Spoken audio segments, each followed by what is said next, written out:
over and out.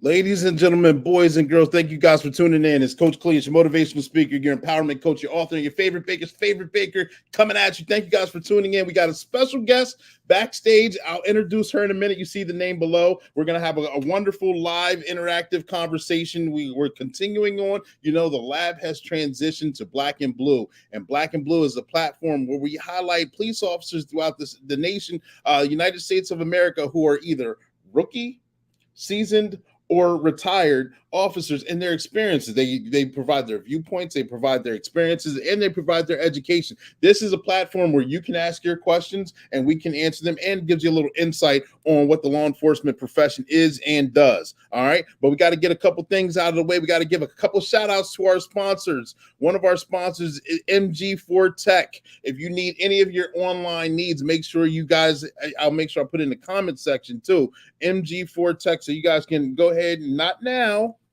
but after the live is over, make sure you check out his website for any of your online needs and get that done. He's a guy, he's a good friend of mine, and he's a guy who gets a lot of good things done. You see the flyers and you see a lot of the AV stuff, because I'm not AV, I'm not technologically advanced. However, he gets that done. Another one of our sponsors is One Way Publishing. One Way Publishing, you know, their motto is they can take you from a mere thought to a book that's bought. And some of the books that you see behind me are some of the books that I've written and others have written throughout the course of their publishing company. One of their publisher, or one of their authors, their current authors, has had their book submitted into a local high school in Texas. It's a children's book. It's a children's book that teaches kids about financing. Marion Small, he's currently in the United States Army. He wrote this book not even thinking it was going to take off, and it's already grown wings and taken off. One Way Publishing, and here's the commercial we got to play for them. Make sure you guys stay tuned, all right?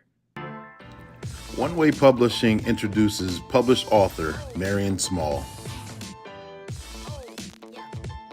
What a man does. Okay. So whenever I figured that out, I'm like, okay, what is a man? So what I came up with is a man is a current state of being. So and the type of, what's the name of your book? Cornell buys his first pair of sneakers. There it is.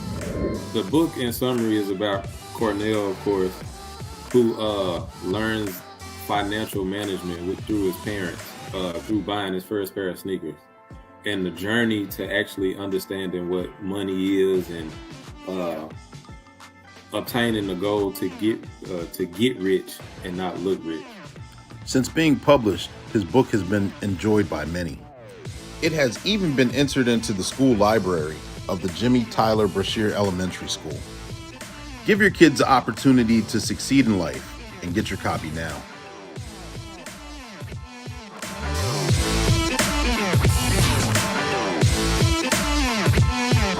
Subscribe now.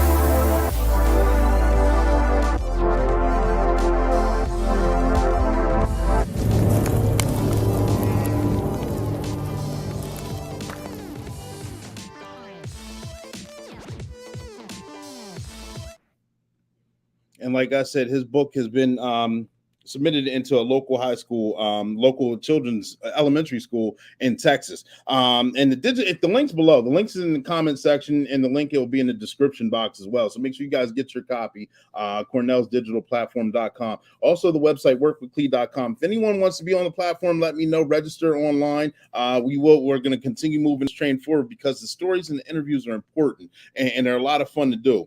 And right now, like you guys know, I've been in the law enforcement arena for over 16 years now. I've seen a lot of changes. I've seen a lot of things come and go. I've seen how the country has changed. To see how the society has changed. I've seen how law enforcement itself has changed. and not only just getting it from my point of view, we get it from points of views from other officers who are in the law enforcement arena throughout the country. And right now we have someone who's celebrating or just celebrated their anniversary of being the chief of police. August 1st of last year, they got appointed to this position. They've been in the law enforcement arena since 1996, ladies and gentlemen, with another department. She's also like I said, she's the chief of police of Raleigh Police Department. She's also served in as a patrolman, as an instructor, as recruitment, as internal affairs, deputy chief, has been in the Army Reserves, currently on the board with North Carolina for their training and evaluation forms. Correct me if I'm wrong. I'm probably saying it all wrong. And a current member of NOBLE, which some of you may not know is the National Organization of Black Law Enforcement Executives. Ladies and gentlemen, I'm going to bring to the stage Stella Patterson. Stella, are you there? I'm here. Chief, how's it going? Thank you for being with us today. How are you feeling? Feeling good. Thank you, Coach, for having me on your show, Black and Blue. Excited to be here. Shouts out to anybody that is from Raleigh that is tuning in today, or anybody from across North Carolina. Thank you for being on, and thank you for having me. Absolutely. I shout out to Raleigh. I have a lot of family in Raleigh, so I hope they're watching. If they're not watching right now, make sure you guys watch the replay, tag, like, and share. We're going on, having fun with this interview. Chief, can you tell us a little bit about yourself? Yeah, absolutely. Well, of course, my name is Stella Patterson. I am the chief here at the Raleigh Police Department. I've been in law enforcement now 26 years. 25 of those years was in Charlotte, North Carolina. I started with the Charlotte-Mecklenburg Police Department.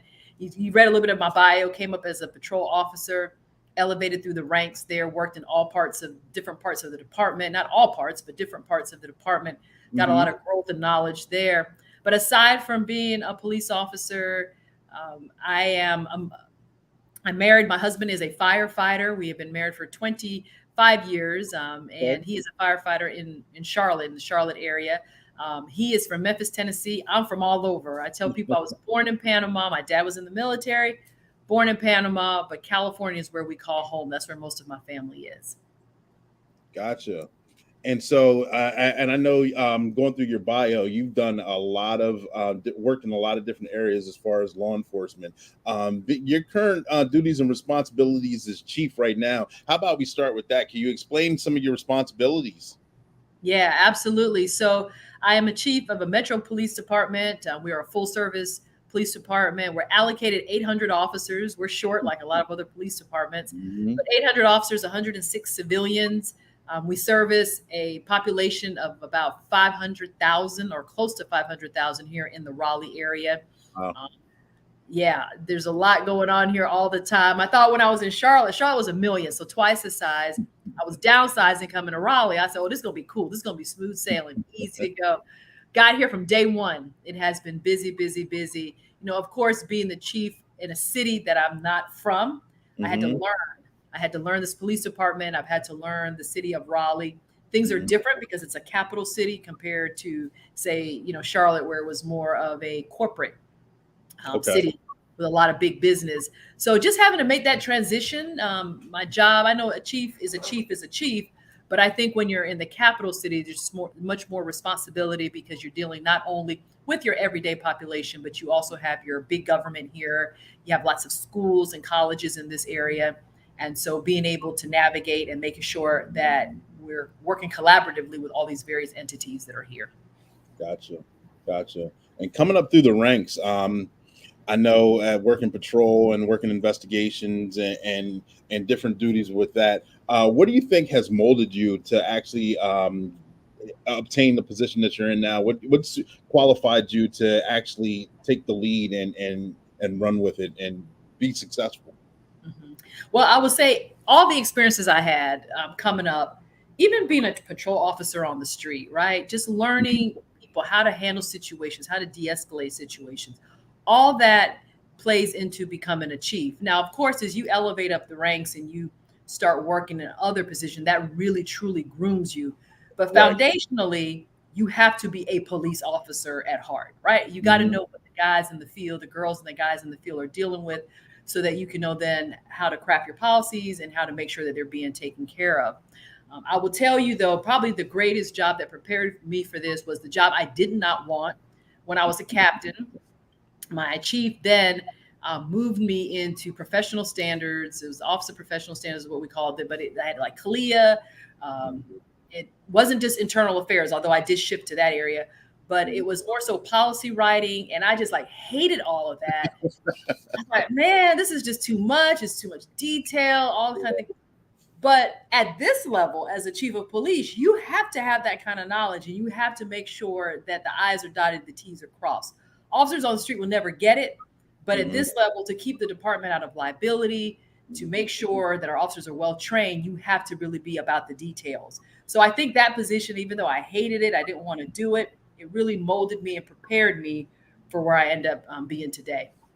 A necessary evil, huh? Oh, yes, for sure. So actually going through those experiences, are there any mentors or anyone who has influenced you throughout the course of your career that you've emulated yourself after? Yeah, this is a great question. I tell you, I love to talk about it because I had professional mentors as well as just personal mentors. And I want to start with my personal mentors because I think they're the most beneficial in our lives, right? The people who mold us, the people who really shape who we are as individuals. And of course, that would be my mother. I grew up with my mother and my father, but my mom was always like my best friend. She was somebody I could always talk to. And I just remember being, when I was young, I'm tall, I'm 5'8". So I was always taller than everybody, taller than all the boys. I was taller than all the girls in my class. And so I would always get teased about that, tall and skinny. And my mom really instilled in me confidence. She's like, you stand tall with your shoulders back, with your head up. I don't care how much taller and skinnier than you are, everybody. I don't care how much people tease you about that. You stand proud and tall. So she really started to instill those values in me of being confident as a woman, as you know, and also to not looking like everybody else because I was so different.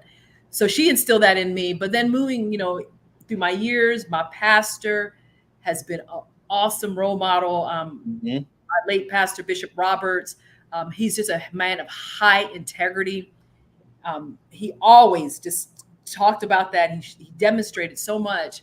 And I love him for that because that's who I emulated and really wanted to be, a person that my word is my bond. I will do what I say kind of thing. And he really, really shaped me with that. So that's on my personal side. On the professional side, I got to say, you know, all the chiefs that I worked with, my previous chief, Chief Johnny Jennings, the chief before him, Chief Putney, that's the one that put me in that position that I didn't want. Gotcha. Tough as nails, always yelling at me, always getting on me about something. But again, that toughened me up. That prepared me for this position because if you're ever thinking about it being a chief, you can't have thin skin. People are always coming at you at every side. So I think his professional mentorship really has helped me along and helped me to be where I am today, one, but also is keeping me while I'm here because all the things that I'm dealing with, I feel prepared to handle. Gotcha. And I know you written in your bio that you want to make Raleigh, North Carolina, one of the safest cities in the nation. That's one of your goals. How do you go about doing that every day? I know that's got to be difficult. Like you said, you got to have thick skin and arrows are coming at you from in front, from the side, from behind, and so many different things you have to adjust. How do you go about making that goal a dream come true? Yeah, so I want to make Raleigh the safest city. Like we're going to be the safest, the best, and we're not really far from that. I'll tell you, you know, just when you look at the crime numbers, we are not as bad as it seems per capita. Now we've seen an increase in our violent crime, like everybody else. Right now, we're 4% up in violent crime. That's our homicides, robberies, and such. And we're seeing a lot of violent activity in our city that we're not used to seeing. So I put that out there first. I get that, but on the same token, we have a great team of officers who are dedicated. Our detective division, they're just outstanding when it comes to really investigating and follow up crime and identifying suspects and charging those individuals, working very closely with our DA's office. So for me, in order to do that, I really look at it from three prongs, right? We have to really focus on our priority offenders, our priority locations, and we have to rely on the relationships that we have. 800 officers allocated, but I'm down like 130 officers. So with that, then I really have to rely on everybody else around us. We got to rely on the community. We got to rely on those partnerships that we have with the federal government. ATF, DEA. I have officers on all those task force for that reason, so that we can really focus on cases in Raleigh. And then also to, working with all our other law enforcement partners in our region, our local partners, our small towns, our sheriff's office. We just all got to really attack it together, because individually we're not going to be able to do it. Exactly. And that goes a lot. It leads into my next question, talking about community policing, and we'll jump right into that. We're going to pause for the calls. Quick, stay tuned, ladies and gentlemen. Here comes a commercial from Sergeant Be Safe. I hope you guys like it.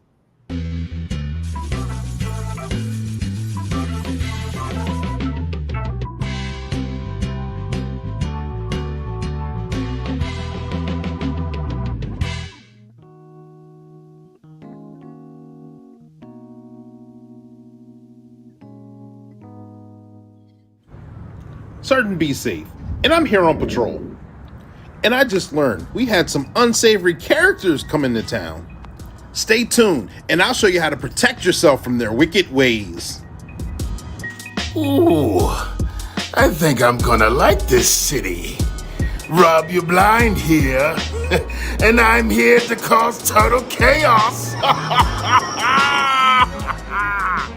Chance Wilder here, and I just snuck in town too. I'm here to scam you. So, ladies and gentlemen, I don't want you to have any interactions with these fiendish foes. So lock your doors around Rob You Blind, and don't fall for the scam from Chance Wilder, or should I say, Wild Chance. Subscribe now.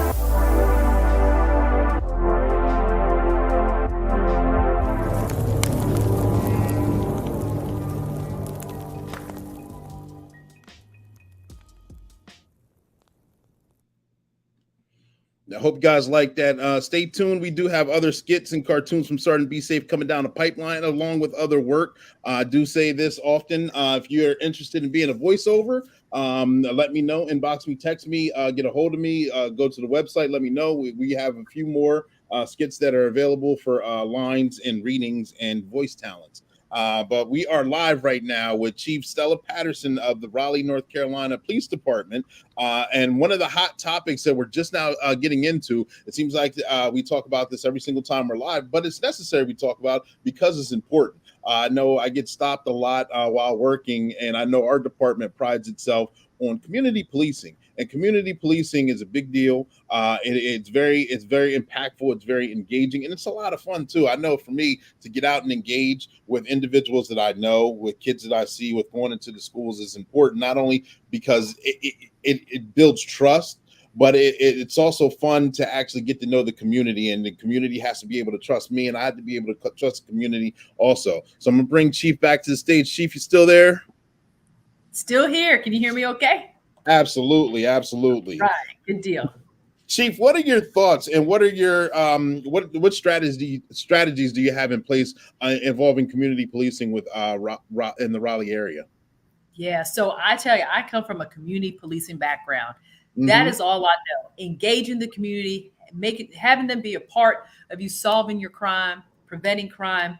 That's what it's all about for me. So when I arrived to Raleigh, I said to everyone, I said, I want every single one of our officers to be a community officer. Yes, we have units with community officers. They're designated to go out to community meetings, to provide stats, crime stats, work with the community. I said, everybody should be doing that. And we're working towards that, even though we're short and our officers are handling a lot of calls for service. Ultimately, I do want everyone to be a community officer. And for me, it's simple. You said it, Coach Clee, that building that trust is so vital. The community knows what is going on. When there's a home invasion, there's a robbery, there's a shooting or a homicide, people in the community know exactly who's responsible and who's doing it. They're not going to talk to the police if there's no relationship there. If they don't feel that they're going to be protected somehow, they're not going to come talk to you. The only way to build those relationships is by being seen and known and building that rapport with people.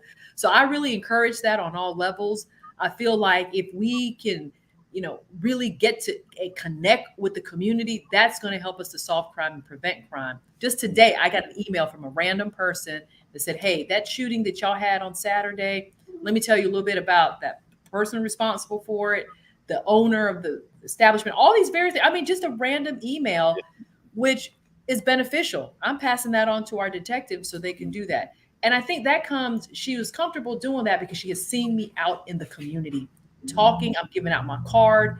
I'm saying, hey, if you have any information that we can pass on, please, please, please do that. And now we're starting to see that people are doing that. And I'm very happy. I'm very happy for it. That's good. I hope it comes to a successful outcome as well. I know being engaged in the community, like I said, like you said, also it builds trust. And one of the events that we had, and I'm pretty sure you guys have conducted it too, wasn't about 2 weeks ago, was National Night Out. Other than events like that, do you have any events or any programs where you engage in the community on a consistent basis? Oh yes, a ton of things that we're doing. Again, I told you we have our community officers that are out and about. But in addition to that, we do one of my majors in our field operations division started what's called Cops on the Block.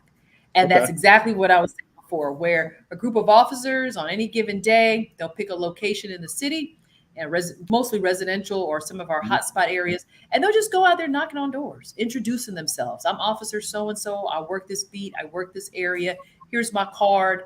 If there's any issues, questions that you have, feel free to call me. The first one that we did it in our communities outside our downtown area. We took the horse out there. We have a mounted unit. We took the horse. And people were just taken aback. And we posted on our social media and we got such a response. They were like, oh my goodness. Like some people had never even seen a horse. Some kids had never been exposed to something like that. That's just the beginning of building that trust and that legitimacy that is going to help us go a long way in making the city the safest city. That those individuals in our community are going to be the eyes and ears that we need to pass information on to us constantly, to let us know when things are brewing, when things are planned, and there's gang activities coming. They'll let us know ahead of time so that we can be prepared with a response on how to deal with that. So that's one thing we've done. Also, too, we've done a crucial conversation session. I understand that, there's members of our community that want to know why police do the things we do. Why is it that when an officer stops you, 4 other officers come out there? Why y'all got to do that? It's one of me. I'm feeling intimidated. I'm feeling scared. That's what we hear from the community members.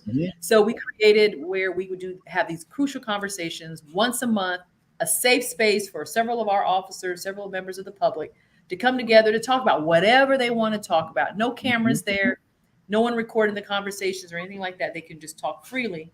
And again, that's building that trust and that legitimacy, that one-on-one conversation that they're having. So that is another community policing initiative that we have been doing. We've been doing that since January of this year throughout different parts. We started in Southeast Raleigh, but we're going to spread that to other parts of the community as well. That sounds like a great idea, and to have a safe space for everyone to come together and have those, like you said, crucial conversations is important. I mean, at the end of it, having both sides heard, whether you can agree to disagree or you can agree, but being able to communicate is key, and understanding where each person or each side is coming from. That's how growth occurs. I agree with that wholeheartedly. And, the community says that to us. I think oftentimes, especially in our communities of color, you hear people say, or the rhetoric, the narrative that we're hearing on TV is that, oh, we don't want any officers in our communities. We want to defund the police. We don't want them. That is a small percentage of people, a very loud minority that is saying that. The majority of the people that I talk to or that my officers come in contact with want more of a police presence. They want to see us more. They want us to be visible. They're not asking necessarily for enforcement. We're not going to be there in these communities to stop people and frisk them and arrest them and that various thing. But we're there for visibility and for a presence. And I think as we continue to do that, we're going to see the tide change in policing and in law enforcement and attitudes towards police officers. Yeah, we took a hit in 2020 with the civil unrest and the BLM movement and all that. But I think that the pendulum is swinging back the other way, where people are supporting the community and the police, and they want to see more of us in the community. I would agree with you. On this podcast, we've talked for the past month, each each person who's been on here for an interview has said that basically police work is very cyclic. We've had retired officers on here who dealt with the Rodney King issue in their era, or different kind of things that took place while they were working. And with our job, with our profession, we're at a very low point at certain times. We're at a very mediocre point, and other times we're at a very high point where we're deemed the national hero. And it keeps continuing. And I know, just like you said, in 2020 we were at a very low point, and it seems like we're coming out of that. But let me ask you this. This kind of leads into my next question. With 21st century policing, there's a lot of issues that you see with the police and the public, and vice versa with the public with the police. What kind of things we all can do to counteract some of these negative situations? Yeah, I think the best thing that we can do is, from a law enforcement lens, is to be transparent, to be truthful, and to build trust. All three of those work together. And as long as we, as law enforcement, can be truthful in what we're dealing with, the better it is for all of us. Because anything that happens in Raleigh that might be negative is going to affect the rest of the country, and vice versa. If something happens in California, if something happens in New York, it is going to affect all of us. It touches all of us. I truly, fully believe that even when we do something that's not favorable, that we just own it, that we own it. If it's a bad shooting, own it. If it's a bad use of force, own it. Don't try to cover it up. That's always been my stance. As a sergeant, I worked in internal affairs. As a major, I was over our internal affairs unit. And that has always been my positioning. I think it goes better that way. When I first got here to Raleigh, I got information that we had an officer that was doing illegal activity. He was selling drugs. Oh, wow. In uniform. It was a disgrace to his badge for doing that. Not the rest of us, but to him doing that. That was something that we easily could have just investigated. We could have just terminated that individual and just dealt with it that way. I felt that we owed it to the public to be transparent about that situation. And so I made the decision to do that. And I think that the community was grateful to us for that. It didn't become a scandal in the organization because I put it out there, and so that our people would know. And we did it, and we put it out externally as well. We worked with the U.S. Attorney's Office for an indictment on that individual. So I just think, even though that may seem like a black eye to the organization, we have to, as leaders, be willing and courageous enough to put those kinds of things out. I think if you are transparent with the community in that regard, they're going to appreciate you better. They're going to feel that they can trust you to do the right thing, and you just do it, and you'll be okay. Oh yeah. That's a lot. Yes, to have to deal with that and to be transparent about it. I know that's kind of it goes both ways, where it's still hurtful because it's still your department. It's still guys that wear the same uniform as you do, but it's necessary too, because I mean, you can't let one bad apple spoil the whole bunch, and you can't let one person take down a whole department. Yeah, I mean, it's heavy. It was really heavy. It was the hardest thing to do, of course, when you're your own. But we've got to uphold the law. I mean, we have to be higher than the standard. Yeah. And and I'll tell you, when I meet with community groups and community activists, I tell them about that. And I said, it's easy for you to point the finger at law enforcement and say that to villainize, let me put it that way, to villainize law enforcement. And I said, I'm willing to have those conversations. But conversely, let's also talk about what's happening in our communities and what we are doing to combat that, especially in our brown and black communities.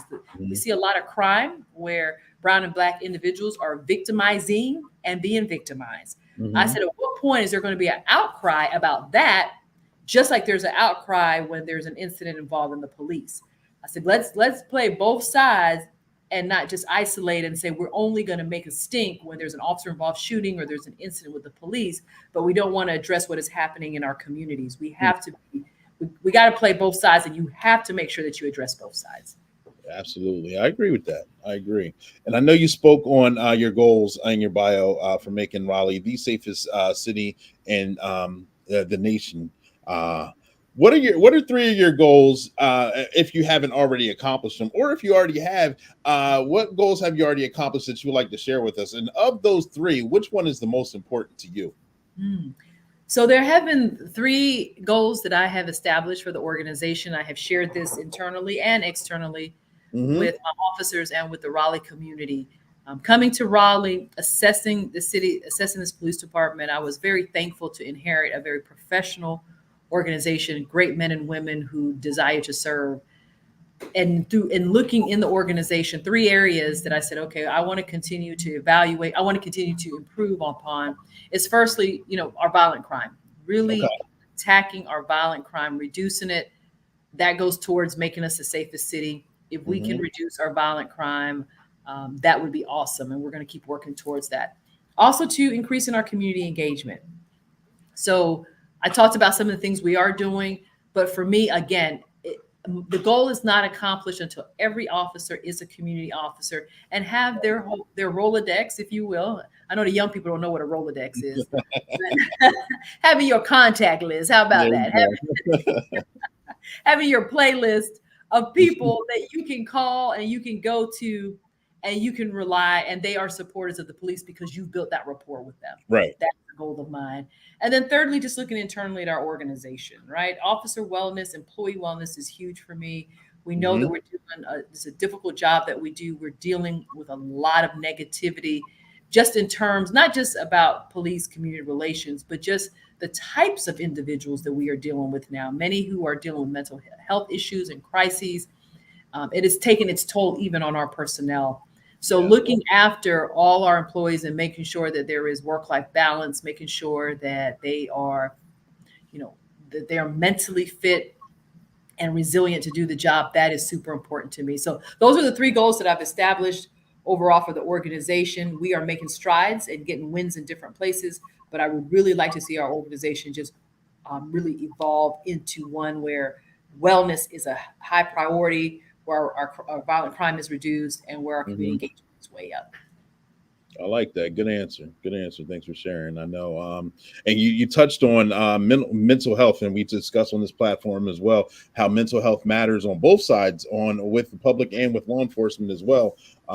Because now it seems it's brought to the forefront more so. I know with us dealing in this capacity, we've dealt with individuals who were going through mental crises at the time, and a lot of times, sometimes it would be dealt with as from a law enforcement spectrum, as in maybe they get arrested or charged, and okay, we're taking them from this location to this facility. Now I think we've evolved to having I know our department has co-responders, crisis trained individuals, and we've gone through CIT training as well to help us identify some of the clues and ticks others may have, and actually making mental health awareness more known, not just thinking that everything's in black and white. There's a lot of gray. We can actually find there's treatments for a lot of individuals that we may not have known about. How do you feel about mental health, and do you guys have something similar to that with your department? Yes, we do. I'll tell you, mental health issues and interventions are so needed in our country. And I think we have identified that there's a lot of gaps there.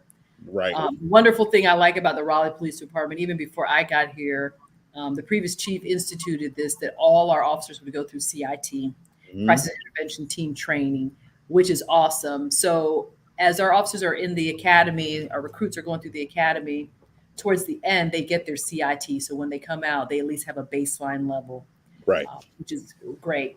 Now, in addition to that, we did form a team, a co-responder model of individuals, social workers, and police officers who assist those and provide intervention of those who are dealing with mental health issues or crises. That team is called the Acorns Unit. Raleigh is the city of Oaks.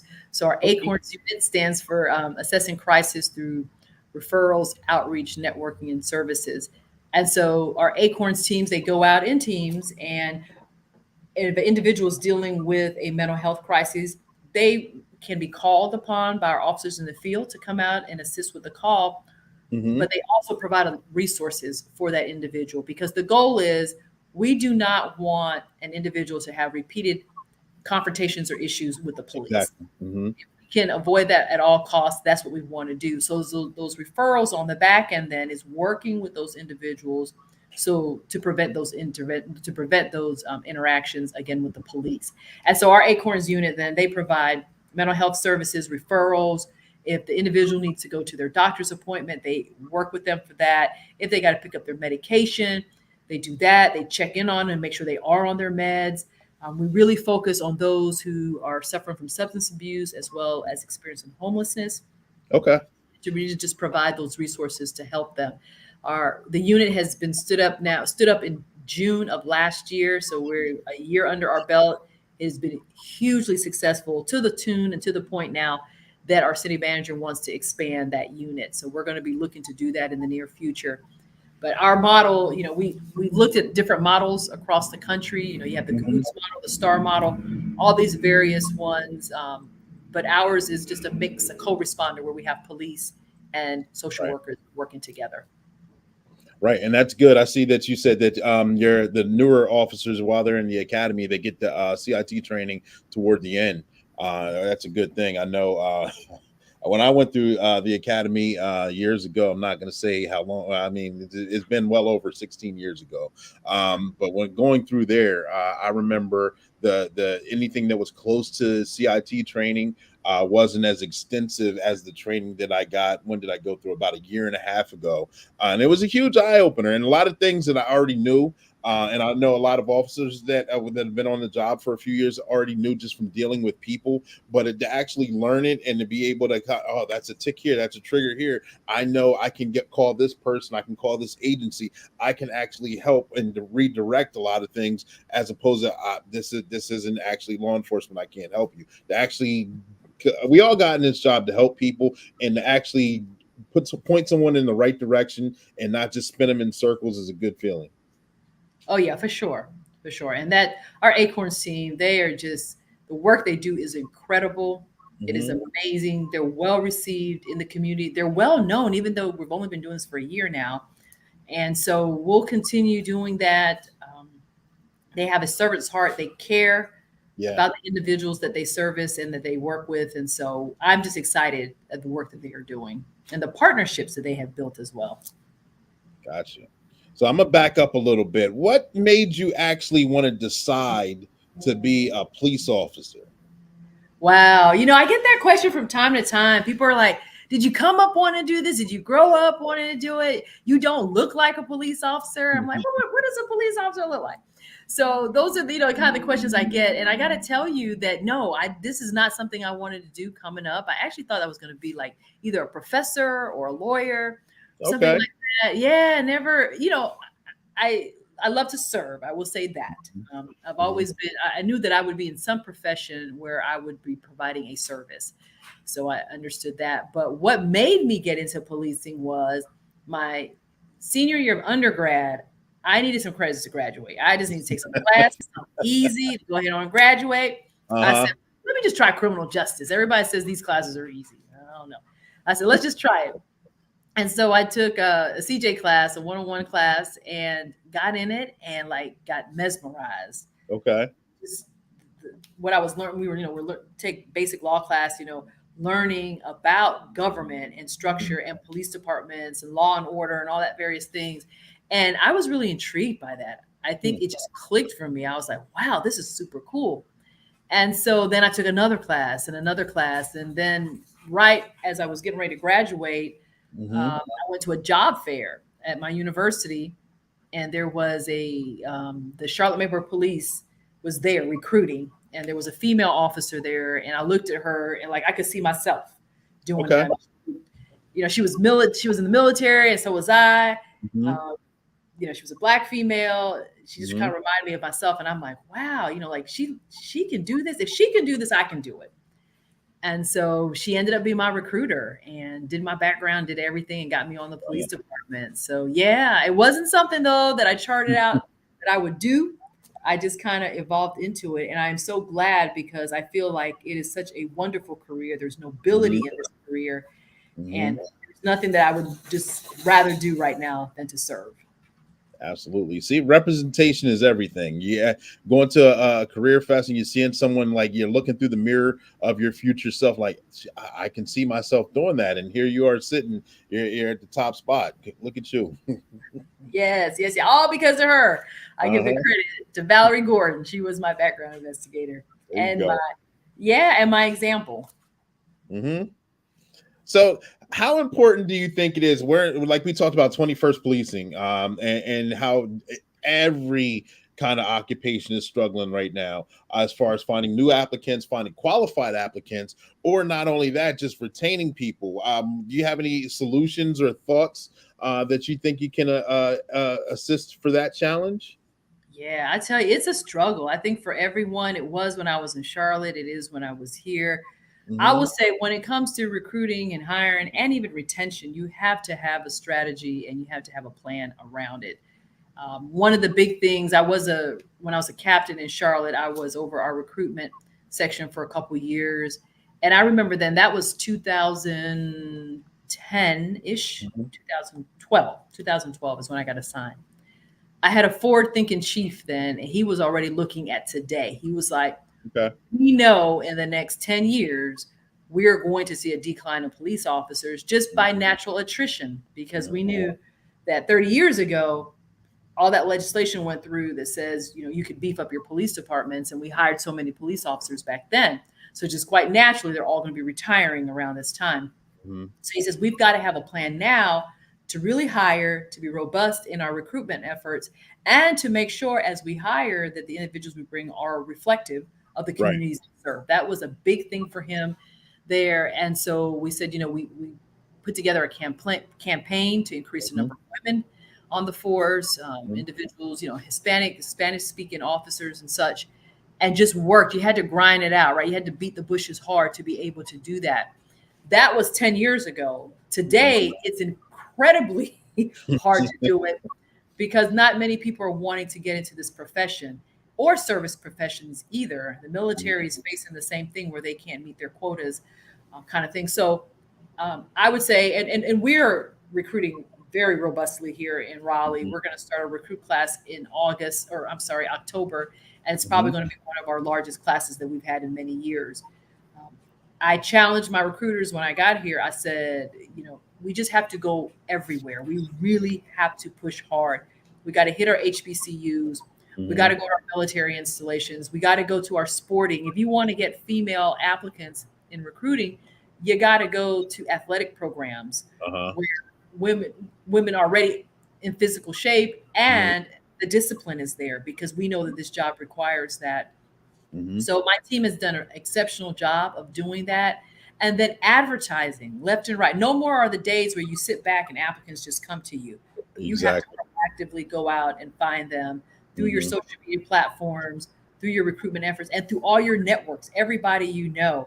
I have a friend of mine just yesterday from Charlotte text me. He says, I have a great applicant for you. This guy is choosing between coming to Charlotte and coming to Raleigh. And he says, I've talked him into going to Raleigh. I'm telling people in Charlotte that they're gonna be mad at me. They're gonna hate me for that. That is a good friend. So he sent me all. He's like, "Who's your recruiting sergeant? Let me talk to him to tell him how fantastic this guy is, and that we should really reach out to him." So I think that again, those are your networks. You're just working Yeah. through people that you know and just beating the bushes hard in every which way that you can. Gotcha. See, bunch of good answers, man. I told you this is going to be very informative and very fun. I'm having fun. I hope you're having fun as well, Chief. We're going trudging along. I'm trying to be respectful of your time as well. I know that you got a lot of things going on, recruitment and interaction. Yep, and every interaction, absolutely. Let me ask you a question here. How do you feel that you make a positive difference? I think in different ways, but I think the best way I can make a difference is being an example of what is right. There's so much wrong in our world, and There you is. see politicians that are always saying one thing and doing another, and in front of the camera they show one face and one persona, but that's not really who they are. Mhm. I just always want to be real. What you see is what you get with me. I am passionate about my employees, the people that work for me, that serve. I don't take it for granted what they do, Mhm.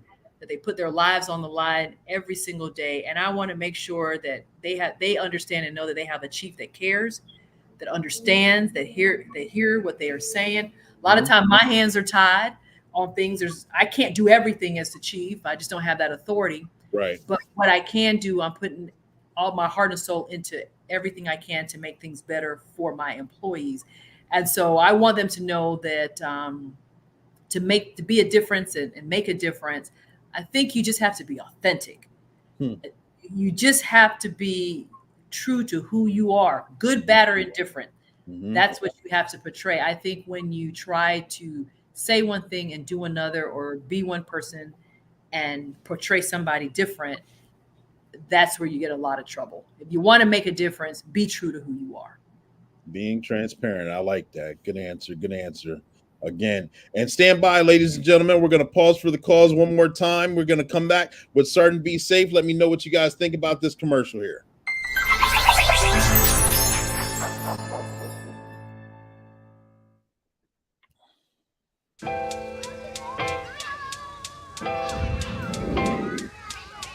Settle down, class.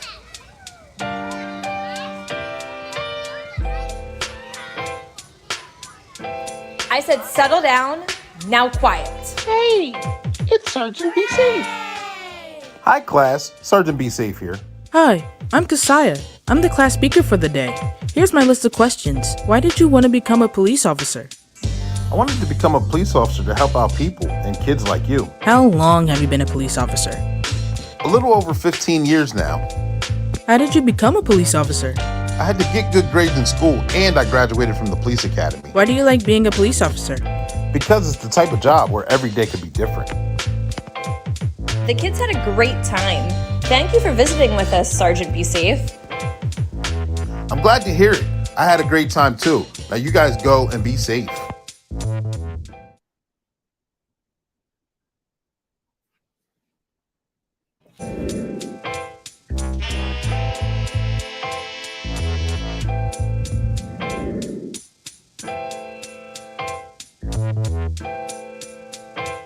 Subscribe now.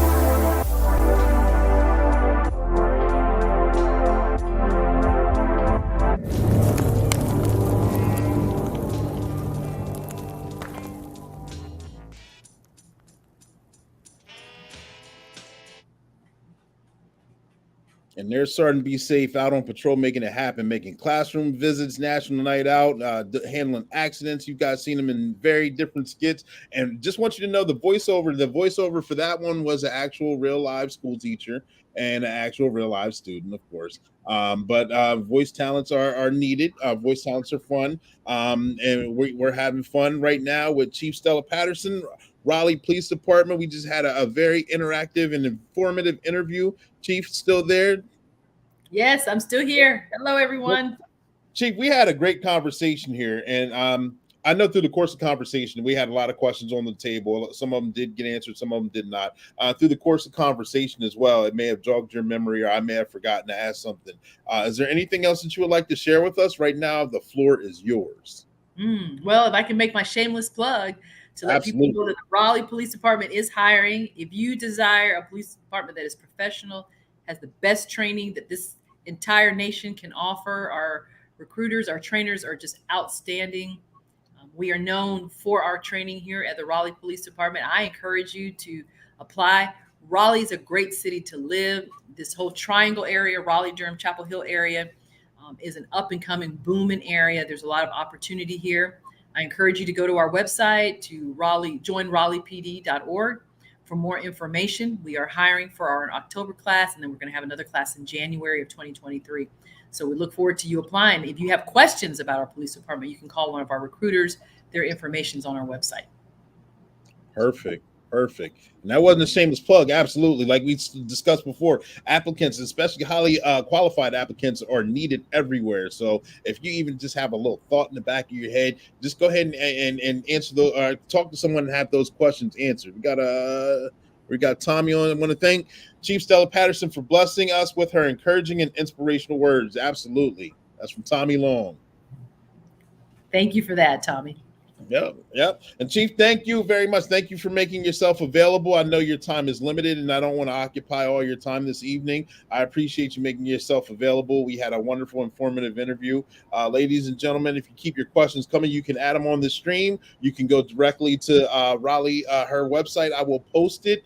Make sure it's in the comment section as well if you guys are looking for any other questions, or if you're looking for any other background or any information on obtaining the occupation itself. Make sure you guys have a wonderful night. Stay safe out there, and we love you. Thank you guys for tuning in. Would you like to say any farewells, Chief? Yeah, I just want to tell everybody thank you again for tuning in. Also, to please keep the Raleigh Police Department, Wake County Sheriff's Office, and this entire area in your prayers. These are tough times, of course, for everyone, but we really appreciate your prayers and your encouragement. Thank you. And thank you, Coach, for having me. Woo-hoo! Absolutely. You did a wonderful job. I'll make sure I'll get those links to you, and you have a good night, all right? You too. Take care. All right. Yep. Bye.